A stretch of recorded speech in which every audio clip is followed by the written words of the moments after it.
Bud Abbott and Lou Costello, two men who are terribly important to the world, in the 40s particularly, during the Second World War. We've managed to contact two of their directors in Arthur Luben and Charles Barton. Art and Charles directed the majority of their films. And also, we'll be talking with Hilary Brooke, who was the lady who co-starred in a couple of their movies and was with them for almost all of their television series. Very statuesque and very beautiful lady with a lovely sense of comedy. She's coming on the line a little later in the program this morning. And a little earlier than that, we'll be talking to Art Luben and Charles Barton, directors for Bud Abbott and Lou Costello. And very interesting, too, I notice on Buck Privates, on the credit list for Buck Privates, which was their first starring movie, the name Charles Previn. And I'm just wondering if that would be Andre Previn's father. Buck Privates, whilst it was their first starring movie, was not their first movie. Their first movie was a film called A Night in the Tropics. They were support in that, and from that, a bummer of a film, actually. It wasn't a very successful film, box office-wise. They were taken into stardom in their very next film, Buck Privates, and they became, as I say, a very important part of the 40s. So if you enjoyed Bud Abbott and Lou Costello, whether you remember them first time around or whether you've learned to enjoy them and learned to love them through television and reruns of their movies, this morning is just your sort of day on the Bert and Patty Newton Show. It's terrific to have you with us. Thanks to come home to 3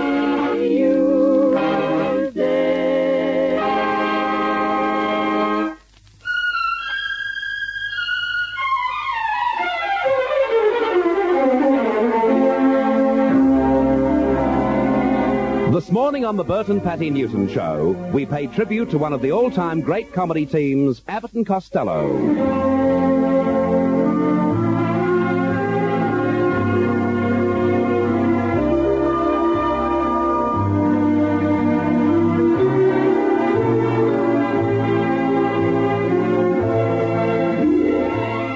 In 1940, the world was at war, and all indications were that this was going to be the war to end all wars.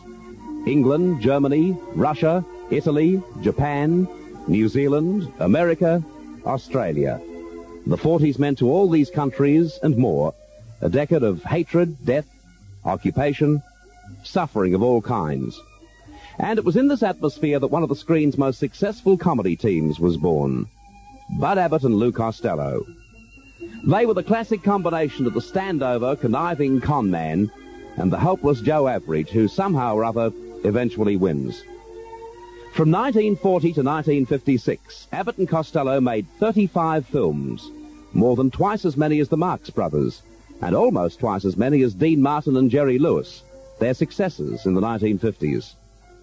At the time of their greatest success, they were not considered by critics to be in the same street as Laurel and Hardy, Charles Chaplin or the Marx Brothers. But millions of people throughout the world snubbed the critics and made the boys top box office stars. They made millions and millions of dollars for their studio, Universal, and more than enough for themselves. They came to prominence at a time when the world wanted to laugh, and that world chose Abbott and Costello as the answer to its needs. And this morning, we salute their memory.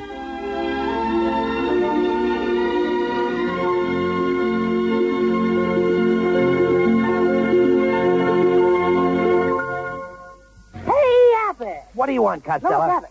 I understand that you're going to be the manager of the Lou Costello Junior Youth Foundation baseball team. Yes, we just organized the thing. Oh, you did? Sure. Well, I'd like to play on the team myself. You know, I know something about baseball. Well, that would be accomplished. Well, I'd like to know some of the guys' names on the team, so when I meet them on the street or in the ballpark, I'll be able to say hello to them. Why, surely I'll introduce you to the boys. Did you know, strange as it may seem, they give these ball players nowadays very peculiar names. You mean funny names? Nicknames, pet names, like Dizzy Dean. Brother Daffy? Daffy Dean. And I'm their French cousin. French cousin? Goofy. Goofy.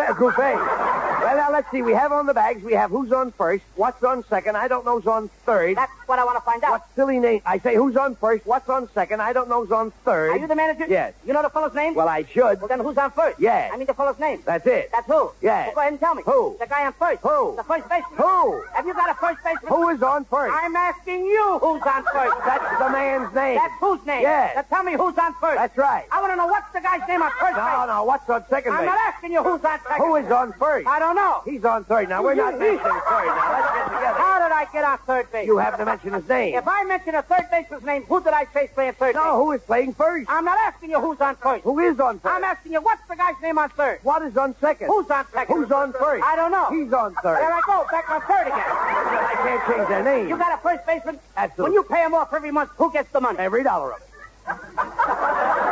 Why not? The man's entitled to it. Who is? Yes. So who gets it? Sure he does.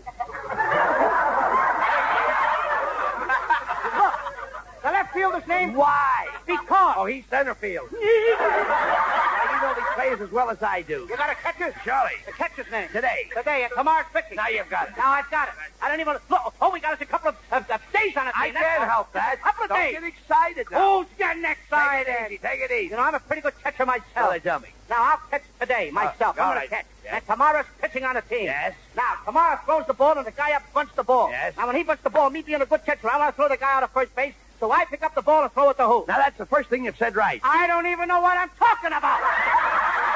Well, that's all you have to do. Is to throw the ball to first base. Yes. Now, who's got it? Naturally. If I throw the ball to first base, somebody's got to get it. Yes. Now, who's got it? Naturally. Naturally? Naturally. Oh, so I throw the ball to naturally. You do nothing of the kind. You throw the ball to who? Naturally. That's it. That's what I said. No, you didn't. No, you didn't. Now, Did I throw the ball to naturally? But you don't. I throw it to who? Naturally. That's what I'm saying. That way. I throw the ball to who? Naturally. You ask me. You throw the ball to who? Naturally. Well, say- Same as you. I throw the ball to who? That's it. Naturally. Naturally. Now, whoever it is drops the ball, so the guy runs to second. Yes. Who picks up the ball and throws it to what? What throws it to? I don't know. I don't know. Throws it back to tomorrow. Triple play. Yes. Another guy gets up and it's a long fly ball to be caught. Why? I don't know. He's on third, and I don't give a darn. What'd you say? I said, I don't give a darn. Oh, that's our shortstop.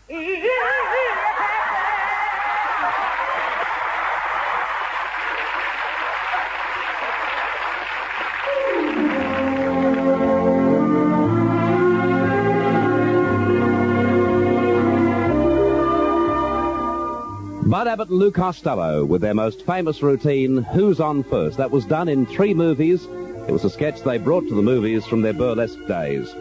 A couple of weeks ago on this program, I spoke to movie historian and author Richard Lamparski. He's now become a regular, I'm pleased to say. But this was our first interview, and of course we spoke about Bud Abbott and Lou Costello. I suppose one of the saddest stories, really, was the story of Bud Abbott, what happened to him, finishing up with no money.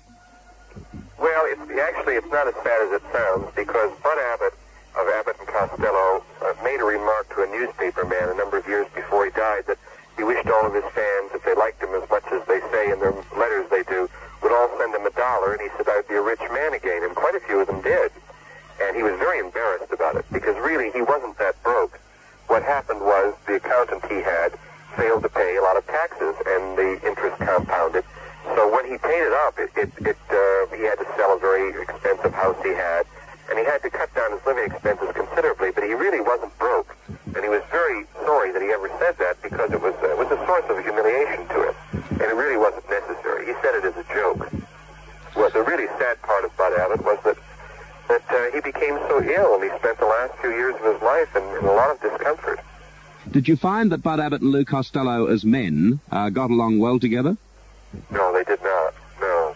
Bud Abbott would have been, I didn't know Lou Costello, but Bud Abbott would have been the first to tell you that. They almost never socialized. They split up many times over the years they worked together, and had terrible disagreements. But they did have this timing. There was a chemistry between them, and they both acknowledged it. There was no one who turned Lou Costello on like Bud Abbott. He knew that Bud Abbott was going to put that straight line exactly where he wanted it, and deliver it exactly the way he wanted it, to make what he said sound funny. And that's what Abbott did. They tried working with other people, it just didn't work out. They weren't funny apart. In a moment, we speak to their first Hollywood movie director, Arthur Luben, who indeed directed their first 5 films. We speak to Mr. Luben in Hollywood in 2 minutes. Mr. Luben is on the line. Mr. Luben, welcome back to Australia. Fine. Thank you very much. That's a pleasure. Can you hear me all right? Yes, that's a beaut line. Thank you. Yeah, I miss Sydney very much. I enjoyed my 11 days there, and I can't look forward to get back as soon as possible. Fine. Mr. Luben, as you're aware, this morning we're paying tribute to Bud Abbott and Lou Costello, and of course you work with them so closely, having directed their first starring feature film in Buck Privates. My first question is, we've heard so many conflicting reports. What sort of men were they? When I did their first 5 pictures, when I started with them, they couldn't have been nicer. It wasn't until my 5th picture then trouble began to show its head, particularly in Lou. What had happened, he's always wanted a son, and they adopted a little boy, and they were terribly, terribly in love with this child. And by accident, the nurse left it alone by a swimming pool, and it drowned. And from that time on, Lou's disposition became very morbid. He started drinking, he started gambling, and things seemed to go downhill. And I'm sure, as did all his friends, that the loss of the child was a great, great blow to him. Does that answer that question? Yes, it does. Of the 2 men, Bud Abbott and Lou Costello, who did you find was the easier to work with? Neither one of them were any trouble. I would say that Bud Abbott was the greatest straight man that a director could ask for. Whenever Lou would go off the script and wouldn't adhere to the dialogue, Bud was always capable of bringing him back right to the script. I think that Bud Abbott was considered one of the greatest straight men that a comedian like Lou could ever have. We've been told already this morning that as men they didn't get along together all that well. Is that true? No, they weren't very happy. I don't know why. I have always found that comedy teams, even all the comedy teams through history, the 2 men never seemed to get on together. But this was always never in the studio. They came prepared.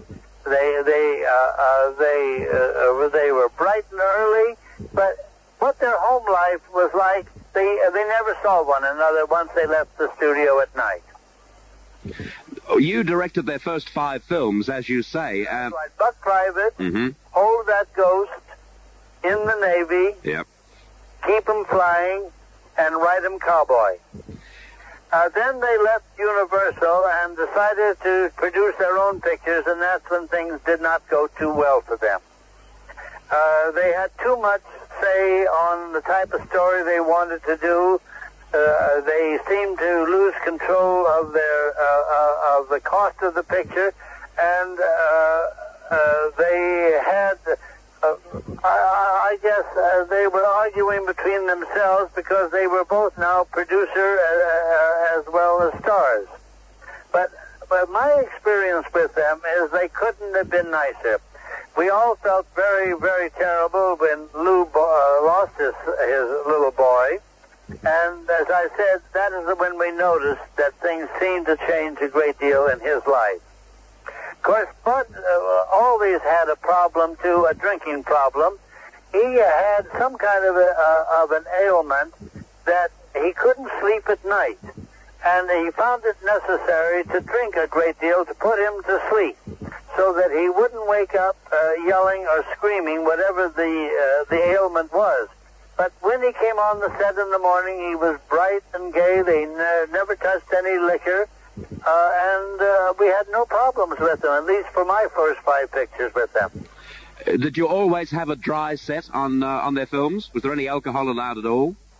Oh, no, none at all. They never brought it on the set at all, never. Only Bud would never touch it, only when he got home at night.